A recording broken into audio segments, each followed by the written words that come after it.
नमस्कार। क्राइम दस्तक में लखनऊ से शहर में अब तक न्यूज चैनल रितु श्रीवास्तव। गोरखपुर से एक खबर जो चली, मनीष गुप्ता हत्याकांड। मनीष गुप्ता कौन, कैसे पहुंचा गोरखपुर? मनीष गुप्ता एक प्रॉपर्टी डीलर कानपुर का, 3 दोस्तों के साथ गोरखपुर टहलने गया और यह सोच कर गया कि योगी आदित्यनाथ का इलाका है। क्या जानता था, विधि का विधान, प्रभु की इच्छा कि राजा के ही घर में जाकर उसकी मौत हो जाएगी और राजा बैठा रहेगा लखनऊ में और राजा के घर गोरखपुर में मनीष गुप्ता की हत्या एसपी गोरखपुर के नेतृत्व में, एसपी के आरटीसी से आदेश के बाद होटलों की तलाशी लेने के लिए एक दल रवाना हुआ कोतवाली से और वो दल होटल फला में गया। इसे यूपी पुलिस की बर्बरता कहें या हैवानियत, गोरखपुर में कानपुर से घूमने आए मनीष गुप्ता को पुलिस ने इतना मारा कि उसकी मौत हो गई। उसका कसूर सिर्फ इतना था कि उसने आधी रात को होटल में चेकिंग करने पहुंची पुलिस से पूछा कि ये चेकिंग का क्या तरीका है, क्या हम लोग आतंकवादी हैं? आरोप है कि इंस्पेक्टर रामगढ़ताल, जीएन सिंह और फल मंडी चौकी इंचार्ज अक्षय मिश्र भड़क गए कि होटल के रूम में बंद कर मनीष को जमकर पीटा। मौके पर ही मनीष की दर्दनाक मौत हो गई। हालांकि इस पर पुलिस अधिकारी सफाई भी दे रहे हैं। होटल मैनेजर को साथ में लेकर कमरे की चेकिंग करने गई, जहां पर हड़बड़ाहट में एक युवक की कमरे में गिरने से चोट लग गई। दुर्घटनावश हुई इस घटना से पुलिस ने तत्काल होटल मैनेजर को साथ लेकर युवक को अस्पताल में भर्ती करवाया, जहां पर उसका इलाज हुआ। बीआरडी में दौरान इलाज उस युवक की मृत्यु हो गई। पुलिस ने तत्काल परिजनों को सूचित किया है। आरोप ये भी है कि पुलिस वाले शराब के नशे में थे और नशे में होटल गए थे। और वहां मनीष गुप्ता 11:42 पे अपने दोस्तों के साथ बातें कर रहा था, खाना खा चुका था, आराम की मुद्रा में था। आराम करते करते उन तीनों दोस्तों को एकाएक घंटी बजी, टाए टाए टाए, दरवाजा खोला मनीष गुप्ता ने। मनीष गुप्ता की गलती यह थी कि उसने पुलिस के अधिकारियों से कहा, क्या बात है? उन्होंने कहा कि आप कौन हैं? उसने बताया कि हम लोग ये हैं, व्यापारी हैं, गोरखपुर गोरखधाम घूमने आए हैं, गोरख पीठ में जाएंगे, दर्शन करेंगे, कानपुर लौट जाएंगे। इतने में मनीष गुप्ता की पत्नी का फोन भी आ गया। देखिए संजोग की बात, पत्नी इधर पूछ रही है, हेलो हेलो कर रही है और पुलिस वाले उसको धमका रहे हैं और घुड़की मार रहे हैं। मनीष गुप्ता की पत्नी बोलती है, क्या हुआ जी, क्या हुआ जी? मनीष गुप्ता, कुछ नहीं जी, तुम रखो फोन, अभी बाद में बात करते हैं। पत्नी को क्या पता था कि अभी उसका सुहाग उजड़ने जा रहा है और क्यों उसका मांग उजड़ने जा रहा है। और हुआ वही जो विधि का विधान होता है। पत्नी की 11:54 की आखिरी बात, मनीष गुप्ता की मौत, और पुलिस वालों ने पूछना शुरू किया, कौन है, कहां से है। इतने पे मनीष गुप्ता ने एक छोटी सी गलती कर दिया और हर जागरूक नागरिक को करना चाहिए। और मैं कहता हूं कि हम अपील करते हैं, उत्तर प्रदेश वासियों से अपेक्षा करते हैं कि अगर होटल में कोई पुलिस वाला जाता है चेकिंग करने तो जरूर पूछा जाए, क्यों भाई इतनी रात में क्यों आए हो? हम चोर बदमाश हो तो चेकिंग कर लो। और जब होटल मैनुअल के अनुसार होटल में आप जाते हैं तो होटल के रिसेप्शन में बैठने वाला व्यक्ति आपसे आधार कार्ड मांगता है, आपसे आई कार्ड मांगता है और आपकी सारी दस्तावेज चेक करता है, अपने रजिस्टर में लिखता है। रजिस्टर में 13-14 कॉलम होते हैं, जहां पे कहां से आए हो, कहां जाओगे, कई बजे आए हो, कई बजे जाओगे, किस काम से आए हो, और सारा बयान लेने के बाद होटल का रिसेप्शनिस्ट एक हस्ताक्षर भी कराता है आखिरी में, ऊपर जहां टिप्पणी लिखा होता है। इतना मनीष करने के बाद उसने पूछा, जाइए होटल के मैनेजर से बात कर लीजिए। पुलिस वाले, हाय पप्पा, हाय ब्रह्मा, आपने गुनाह कर दिया। मनीष गुप्ता ने पुलिस वालों से जवाब सवाल। अधिकारी बिफर पड़े। एक आदमी उनको पैर से मारता है और मनीष के अंडकोश में चोट लग जाती है। ये हम बड़े सूत्रों से कह रहे हैं, किसी पत्रकार के पास, किसी चैनल के पास नहीं है जो हम बताने जा रहे हैं। मनीष के अंडकोश में चोट लगने के बाद मनीष बेहोश हो जाता है, और उसके बाद जब बेहोश हो जाता है तो दूसरा सिपाही उसका बाल पकड़ के उखाड़ता है, कहता है साला नाटक किए हरामजादा बेहुदा। ये बातें उसके साथियों ने बताई, जो आप देखिए वीडियो में कि पूरा बयान कर रहे हैं एक चैनल पे। उनकी आप बीती सुनिए इस चैनल पे, इनके मित्रों की, जो इसके एकदम आंखों देखी हाल का वीडियो वो बता रहे हैं, और एक मात्र यही 2 गवाह भी हैं। आगे गवाही क्या होती है, साबुत क्या होता है, बाद में पता लगेगा, लेकिन ये 2 मात्र गवाह भी हैं। होटल वाला इसलिए मुकर जाएगा कि उसको गोरखपुर में ही रहना है, सारी पुलिस गोरखपुर की, होटल वाला क्यों पंगा लेगा। लेकिन योगी जी, सवाल उठता है कि वो कौन था जो मनीष के अंडकोश में पैर से मारा, वो कौन था जो उसका बाल उखाड़ा, वो कौन अधिकारी था जो घसीट के सीढ़ी से ले आया, वो कौन था जब मनीष ने पानी मांगा तो कहा इसको साले को पेशाब पिला दो, वो कौन से अधिकारी थे, ये जांच का विषय होगा। सीएम सिटी गोरखपुर में यूपी पुलिस से जुड़ा एक विवाद सामने आया है। यहाँ कानपुर से घूमने आए मनीष गुप्ता की रामगढ़ ताल पुलिस ने पीट कर हत्या कर दी। दरअसल 3 युवक गोरखपुर अपने दोस्त से मिलने पहुंचे थे और एक निजी होटल में रुके थे। आरोप है कि देर रात होटल में चेकिंग करने पुलिसकर्मी पहुंचे और युवकों से उनका आई कार्ड मांगा। युवक ने आई कार्ड दिखाते हुए पुलिसकर्मियों से बोला कि हम क्या आतंकवादी हैं जो आप देर रात इस तरह आई कार्ड मांग रहे हैं। इतना सुनते ही पुलिसकर्मी बौखला गए और मारपीट शुरू कर दी। पुलिसकर्मियों द्वारा की गई मारपीट में एक युवक गंभीर रूप से घायल हो गया, जिसे आनन फानन में पास के अस्पताल ले जाया गया, लेकिन इलाज के दौरान मनीष गुप्ता नाम के युवक ने दम तोड़ दिया।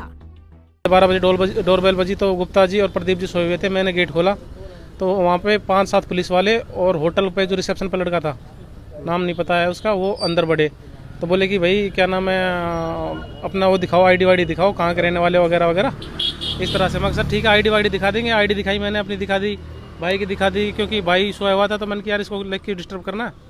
मैंने इसके पर्स से निकाल कर आईडी दिखा दी। मैंने गुप्ता जी को जगाया, मैं गुप्ता जी आईडी मांग रहे हैं पुलिस वाले, तो आप दे अपनी आईडी दे दो। गुप्ता जी बोले कि भाई 12 बजे 12:30 बजे आप ये आईडी वाईडी क्यों मांग रहे हो, हम कोई मतलब हमें क्यों परेशान कर रहे हो, सोने दो ना आप, कोई टाइम थोड़ी है। और उसके बाद ये बोले कि इनका सामान चेक करो, सामान दिखाओ अपना। मैंने सर बैग भी खोला, अपना सामान चेक किया। मैं बोला मगर सर आप ऐसे बोल रहे हो हम कोई आतंकवादी है क्या।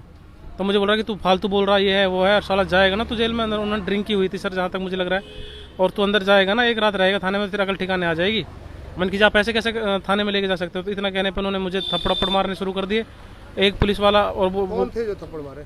थप्पड़ मार रहे थे सर, उनका नाम JN सिंह था और SHO रैंक के थे, और उनके साथ एक मिश्रा जी, उनका अक्षय कुमार मिश्रा, और 2-3 पुलिस वाले और थे जिन्होंने गन भी ली हुई थी। उन्होंने सर एकदम से मतलब कि ताबड़तोड़ थप्पड़ मारने शुरू करे, मुझे कुछ समझ में नहीं आया। उन्होंने 2 पुलिस वाले जैसे ही बाहर से आए लिफ्ट के आसपास से, वो मेरे को पकड़ के बाहर ले गए। मैं नीचे लिफ्ट के पास खड़ा था, तब तक मैंने देखा कि गुप्ता जी को घसीट के लेकर आ रहे हैं, और लिफ्ट के बाहर से गुप्ता जी के यहाँ से सारा ब्लड बह रहा है। उन्होंने अपनी PCR में गुप्ता जी को डाला, पीछे मुझे बैठाया। तो वहीं इस पूरे मामले में पुलिस अधिकारी लिपापोती करने में लगे हुए हैं। एसएसपी विपिन ताड़ा ने इस पूरी घटना को दुर्घटना करार दिया और सफाई दे रहे हैं कि युवक को इलाज के लिए अस्पताल ले जाया गया था, जहां मनीष गुप्ता की मौत हो गई। अपराधियों की चेकिंग के दौरान थाना रामगढ़ ताल की पुलिस एक होटल में गई। वहां पर एक कमरे में 3 युवक संदिग्ध अलग अलग शहरों से आए थे जो ठहरे थे। इस सूचना पर पुलिस ने होटल मैनेजर को साथ में लेकर कमरे की चेकिंग करने गई, जहां पर हड़बड़ाहट में एक युवक की कमरे में गिरने से चोट लग गई। हमने आपको कल बताया था कि हम 2 दिन से गोरखपुर में मौजूद हैं, एक एक घटना की तहकीकात कर रहे हैं। इंतजार था हमको मनीष गुप्ता के पोस्टमार्टम की। डॉक्टरों से मेरी बात हुई। जब डॉक्टरों से मेरी बात होने के बाद यह पता लगा कि अब पोस्टमार्टम हो चुका है, रिपोर्ट बन रही है, और जब रिपोर्ट मेरे हाथ में आई तो मामला का खुलासा हुआ कि अधिकारियों ने 6 के 6 मिलकर मनीष गुप्ता की पिटाई की थी। और यह पिटाई इतनी बर्बरता पूर्वक की थी कि आप समझ नहीं सकते, और आपके रोगड़े खड़े हो जाएंगे। इतना मारा, उसका गाल, पीठ और एड़ी के नीचे का पैर पूरा टूटा पड़ा था। पोस्टमार्टम रिपोर्ट देखिए, 20 बिंदुओं का पोस्टमार्टम रिपोर्ट है, और ये अपने में बर्बरता एक कहानी कर रही है। मैं आपको वो चीज दिखाता हूं जो अभी तक किसी टेलीविजन चैनल पे नहीं था, किसी नेशनल चैनल पर नहीं था। उस कमरे में मैं लेके चलता हूं जहां मनीष गुप्ता मारा गया था, और यह मनीष गुप्ता का कमरा हम आपको ले चल रहे हैं होटल के उस रूम में, कि होटल के इस रूम में आइए। यह होटल का वो रूम है जहां मनीष गुप्ता यहां पे रुका था, और तीनों लोगों की, दोस्तों की कुर्सियां जहां ये तीनों बैठकर चर्चा कर रहे थे। रात 11:22। ये वही बेड है, कैमरामैन से मैं कहूंगा जूम करके दिखाएं, वो वही बेड है जिससे मनीष गुप्ता को उठाकर उसको मारा, और मारने के बाद यहां से पीटते वक्त सीधे यहां से ले गए उसको बाहर, और जब बाहर ले गए तो मारते मारते मनीष गुप्ता तब तक बेहोश हो चुका था। और ये देखिए ये किस तरीके तकिया, चद्दर और किस तरीके सोफा सेट का ये सब उलझा पड़ा है। यहां तक आप लिस्ट देखिए कि पानी की बोतलें सब बिखरी पड़ी हैं, और दोनों जो उनके साथी थे वीडियो में क्या कह रहे हैं ये देखिए। यही 2 गवाह हैं, जो 2 गवाह हैं कि 2 गवाह मनीष गुप्ता के मरने की पुष्टि कर रहे हैं। सर ये लगभग 12:15 से 12:30 के बीच की बात है। फिर उसके बाद जब क्या हुआ फिर आगे? है ना सर, तो उन्होंने जब बोला कि आप अपनी आईडी दिखाओ, तो आईडी मैंने दिखा दी थी, प्रदीप जी की आईडी दिखा दी थी।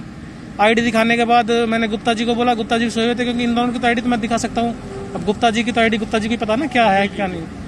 तो गुप्ता जी, जैसे मैंने गुप्ता जी को जगाया, गुप्ता जी खड़े हुए, पुलिस वाले आए हैं, अपनी आईडी दिखाइए और सारे सामान चेक करने के लिए बोल रहे हैं, क्योंकि पुलिस वाले ने बोला था कि अपना सामान चेक कराओ। मैं कहा सर कोई नहीं। उन्होंने जैसे मेरे से ये भी क्वेश्चन किया था कि आप यहाँ क्यों आए हो, किससे मिलने आए हो, कहाँ के रहने वाले वगैरह वगैरह। तो सर जब मैंने उनको ये बताया कि यहाँ पे हम चंदन सैनी जी जो हमारे मित्र हैं उनसे मिलने आए हैं, आप चाहो तो उनका नंबर भी ले सकते हो। वो बोले चंदन सैनी का नंबर दो, हमें बात करनी है। मगर कोई इशू नहीं है, चंदन सैनी का मैंने उनको नंबर दे दिया, और उन्होंने बाकायदा चंदन सैनी जी को कॉल भी किया, अक्षय मिश्रा जी ने, कि सैनी जी ये जो लोग हैं क्या आपके जानकार हैं, और आपकी मतलब कि जो यहाँ से गोरखपुर से गए तो आप किससे मिलने आए थे। तो सैनी जी ने बोला कि भाई प्रदीप चौहान मेरे मित्र हैं, मैं उनसे मिलकर अभी अभी निकला ही हूँ यहाँ से। उनका सर होटल से निकले हो मुश्किल से 20 मिनट हुए होंगे। होटल से उनका जो गांव है 28 से 30 किलोमीटर दूर बता रहे थे वो, और 8 किलोमीटर की उन्होंने दूरी तय की थी, तब तक उनके पास कॉल चली गई थी। उसके बाद सर उन्होंने मुझे सामान चेक कराने के लिए बोला, तो सर मैंने अपना बैग निकाला, बड़ा बैग, और मैं सर उनको खोल के सामान भी दिखा रहा था कि सर ये देखो। तो गुप्ता जी बोले कि सर सामान तो आप ऐसे देख रहे हो। तो सर वो क्या था, जैसे ना मैं सामान दिखा रहा था, वो डंडा लेके सामान को अंदर से ऐसे कर रहे थे, हाथ मार रहे? हाँ हाथ, मतलब सामान। तो मैंने भी देखो सर, ऑब्जेक्ट तो कोई भी करेगा ना कि सर मैं दिखा रहा हूँ ना, दिक्कत क्या है आपको। तो गुप्ता जी ने बोला कि सर ये क्या तरीका है, आप रात को इतने टाइम आके हमें डिस्टर्ब कर रहे हो, हमारा सामान चेक कर रहे हो, हम क्या आपको आतंकवादी लग रहे हैं क्या। सब वर्दी में थे? हाँ सर सब वर्दी में थे, सबकी नेम प्लेट थी। जी जी, सबकी नेम प्लेट थी। तो सर उन्होंने जब गुप्ता जी ने ऑब्जेक्ट किया, तो वो गुप्ता जी को बोलते हैं कि एक दरोगा को तू सिखाएगा क्या कैसे नौकरी करते हैं, कैसे ड्यूटी करते हैं। मैं अपनी ड्यूटी कर रहा हूँ, और मुझे अपनी ड्यूटी करने दीजिए आराम से। मैं सर कोई दिक्कत नहीं, करो आप ड्यूटी। ये तो सर कोई तो गुप्ता जी जैसे उनसे बात कर रहे थे तो सर मैं भी बीच में बोल पड़ा कि सर ये तो कोई तरीका नहीं है ना आपका जैसे चेक करने का, हम करा रहे हैं तो आप मतलब मिसबिहेव क्यों कर रहे हो? क्योंकि सर वो गाली पुलिस वालों की आदत होती है गाली देके बात करने की। मैं सर मिसबिहेव मत करो, हम इतनी दूर से आए हैं तो सर मतलब आप हमारे साथ ऐसा नहीं कर सकते कि आप हमें गाली दो ये वो इस तरह से। और मेरे भी घर में मतलब कि सर जो बातें होती हैं तो सर वो मुझे डायरेक्ट बोलता है माँ बहन की गाली देके कि ज्यादा बड़ा बन रहा है, ज्यादा वो बन रहा है, तो एक रात थाने में रहेगा ना तेरे अकल आ जाएगी। मैं सर अकल थाने में आप लेके कैसे जा सकते हो? मैंने कोई चोरी की है क्या? यहाँ पे कुछ गलत काम कर रहा हूँ? तो सर इतने ही कहने पे ना जो एसएन सिंह जो थे, जेएन सिंह सॉरी, उन्होंने बोला कि ये ज्यादा फालतू बोल रहा है और इसके क्या नाम है मारो साले को, इस तरह से बोलकर इसको गाड़ी में पटको। तो सर गुप्ता जी ने ऐसे सुन के तो गुप्ता जी को लगा कि यहाँ पे मामला बढ़ रहा है। उन्होंने सर अपना तुरंत फोन उठाया मनीष गुप्ता जी ने और उनके भांजे जिनका नाम दुर्गेश वाजपेयी, उन्होंने उनको तुरंत कॉल लगा दिया कि बेटा यहाँ पे पुलिस वाले आगे हैं, वो लखनऊ से हैं, कि बेटा यहाँ पे पुलिस वाले आगे हैं और मुझे मार रहे हैं। क्योंकि वो सर थप्पड़ उन्होंने वो मेरे को भी मार रहे थे और गुप्ता जी को भी मार रहे थे। मतलब कितने पुलिस वाले आपके साथ मारपिटाई कर रहे थे? सर वहाँ पे उस टाइम रूम में 4 या 5 पुलिस वाले थे, जिनमें से एक तो फोटो भी क्लिक कर रहा था। तो उन्होंने सर दोनों हाथों से ना से ताबड़तोड़ थप्पड़ मारने शुरू कर दिया था, जो मुझे भी और गुप्ता जी को दोनों को कंबाइन। तो उनमें से एक पुलिस वाला सर मेरा यहाँ से वहाँ पकड़ के मेरे को बाहर ले गया। उसके बाद उन्होंने गुप्ता जी को सर मारा है और ज्यादा मारा है। तो गुप्ता जी के जब मेरे को बाहर पकड़ के वहाँ पकड़ के और ले गया था तो सर 3rd फ्लोर पे हमारा रूम था, मेरे को ग्राउंड पे उन्होंने लिफ्ट के सामने खड़ा कर दिया पुलिस वाले ने। थोड़ी देर बाद मैं देखता हूँ कि वो गुप्ता जी को लिफ्ट से घसीट के लेके आ रहे हैं। गुप्ता जी के यहाँ से सर ब्लीडिंग बुरी तरह से। और ये वाक्य सर वहाँ पे एक उनका जो वॉचमैन था जो रात को गाड़ी की पार्किंग वगैरह करता है, उसने ये वाक्य पूरा देखा था, जिसकी वीडियो भी है, उसने खुद बोला भी है कि सर हाँ। उसके बाद सर उन्होंने गुप्ता जी को गाड़ी में डाला, बीच वाली सीट पे जो उनकी होती सूमो टाइप की जो गाड़ी होती है, पीछे मुझे बैठाया। और सर वहाँ पे ना पास में कोई मानसी हॉस्पिटल था जिसमें ले गए और उन्होंने स्ट्रेचर पे जैसे गुप्ता जी को लिटाया, अंदर ले गए इमरजेंसी में। डॉक्टर आया, डॉक्टर ने आने के बाद सर 2 मिनट में डॉक्टर वापस आ गया था, आके अपने कैबिन में बैठ गया। तो दोनों जो पुलिस वाले थे, क्या नाम है, इंस्पेक्टर जी और जो दरोगा जो थे, क्या नाम है, मिश्रा जी, आपस में बात कर रहे थे कि जल्दी से एम्बुलेंस का जुगाड़ करो। अब सर मैं खड़ा सुन रहा था तो मैं भी घबरा गया। मैं कह रही तो बात मुझे लग रहा है कि बात खराब हो गई है। मैं सर डॉक्टर के पास अंदर कैबिन में गया कि मैं डॉक्टर साहब क्या सिचुएशन है पेशेंट की? तो बोले कि हमने इसको ना BRD गवर्नमेंट मेडिकल कॉलेज जो है, गवर्नमेंट कॉलेज है, उसके लिए रेफर कर दिया है। मैं सर ऐसे कैसे रेफर कर दिया आपने? तो इसका मतलब कंडीशन ज्यादा खराब है क्या? तो सर उन्होंने डॉक्टर ने मुझे कुछ भी नहीं बताया। उसके बाद उन्होंने जैसी एम्बुलेंस मंगाई या अपनी पर्सनल गाड़ी में घेर के मनीष जी को सर कहाँ ले गए कहाँ नहीं ले गए भगवान जानता है ना सर। क्योंकि मेरे को वहीं पर ड्रॉप कर दिया था मानसी में, वो चले गए थे लेके, है ना सर। और उसके बाद जो मेरे को वहाँ पे एक बंदा था जो होटल का रिसेप्शनिस्ट था, वो अपनी बुलेट बाइक लेके आया था, पीछे आ गया था गाड़ी के। वो मुझे अपनी बाइक पे लेके और वापस होटल आ जाता है। मैं बोलता हूँ ठीक है, मैंने क्योंकि सर स्लीपर भी नहीं पहने हुए थे। होटल के ओनर से मैंने पांडे जी उनकी बात कराई, दुर्गेश वाजपेयी जी की। तो वो बोलते हैं, होटल का ओनर बोलते हैं कि मैं भी थाने से होकर आया हूँ, मुझे कॉल आ गया था और जो है ना मनीष जी का जो पैर है वो ना फिसल गया था और उनको चोट ज्यादा लगी है। पैर फिसलने से उनको चोट बहुत ज्यादा लगी है और उनको हॉस्पिटल ले जाया गया है और चोट बहुत ज्यादा है। हरियाणा के रहने वाले एक और चश्मदीद प्रदीप को भी खोज लिया है, उसको ढूंढ निकाला गया। प्रदीप भी घटना की रात उसी कमरे में मौजूद था जहां पुलिस वाले और मनीष गुप्ता की झड़प हुई थी। प्रदीप ने बताया कि वो थकान की वजह से गहरी नींद में था। प्रदीप ने बताया कि होटल में सारे आईडी प्रूफ जमा करने के बावजूद पुलिस की टीम रात 12 बजे के करीब जांच के लिए आई थी। तो आपको भी चोटें आई हैं, मारपिटाई की? मेरे साथ कोई मारपीट नहीं हुई। एक्चुअली क्या था कि 850 किलोमीटर का रन था ये, तो 14-15 घंटे गाड़ी चली थी, तो वो मैंने ही चलाई थी। तो थकान बहुत ज्यादा थी, है ना। तो मैं सोया हुआ था, बाकायदा फोटोज पुलिस वालों के पास भी है। अच्छा, मैं देख रहा था फोटोज, मतलब नोज से जो ब्लीडिंग हो रही है, शरीर पर कुछ जगहों पर कट के भी निशान हैं। तो उनके पास में ऐसा कौन सा हथियार था, कैसा कौन सी चीज थी जिससे उन्होंने मारा उनको? सर देखिए, अब ये जवाब तो पुलिस वाले ही देंगे कि उन्होंने किस हथियार से मारा, लेकिन एक सीधा सा सवाल ये है, जो पुलिस के SSP ने स्टेटमेंट दी कि पैर फिसलने से उनको चोट लगी। अगर आप उनके सारे चोट के निशान देखोगे तो वो फिसलने से नहीं लगती। अगर वो सीधा गिरेगा तो चोट यहाँ लगेगी और पीछे गिरेंगे तो यहाँ लगेंगे। हाथ का मांस नहीं नोचा जाएगा गिरने से। आज DGP जो हैं वहाँ के, उन्होंने स्टेटमेंट दी है कि वो भागने की कोशिश कर रहे थे, उसी दौरान वो गिरे हैं। मतलब जो बड़े पुलिस अधिकारी हैं उनके खुद के स्टेटमेंट अलग अलग हैं। तो ये सीधा सवाल है प्रशासन पे। और मुख्यमंत्री योगी आदित्यनाथ संतावना दे रहे हैं, नौकरी दे रहे हैं, लेकिन इससे क्या होता है? एक सूना कमरा, उसकी भटकती हुई आत्मा, उसकी रूह कहां तक जाएगी लेके? और एसपी गोरखपुर झूठ बोलता है कि मनीष गुप्ता भाग रहे थे। अगर मनीष गुप्ता भागते, मैं दरवाजा खोल के फिर से आपको बता रहा हूं कि मनीष गुप्ता भागते भागते कहां जाते, और मनीष गुप्ता अगर भागे होते तो ये रूट वही था कि यहां से दरवाजा खोलते, फिर यहां से जाते, फिर वहां से जाते तो जाते कहां? और जब इन लोगों ने मारा तो इसी दरवाजे के पीछे से, ये पीछे का रूम आपको दिखा रहे हैं, इसी पीछे दरवाजे से उनकी लाश को निकाले और अस्पताल ले गए। ये दर्दनाक घटना पूरी की पूरी शर्मनाक, दर्दनाक और बेहुदागिरी और पुलिस की गुंडाई, पुलिस की अराजकता ये बयान कर रही है।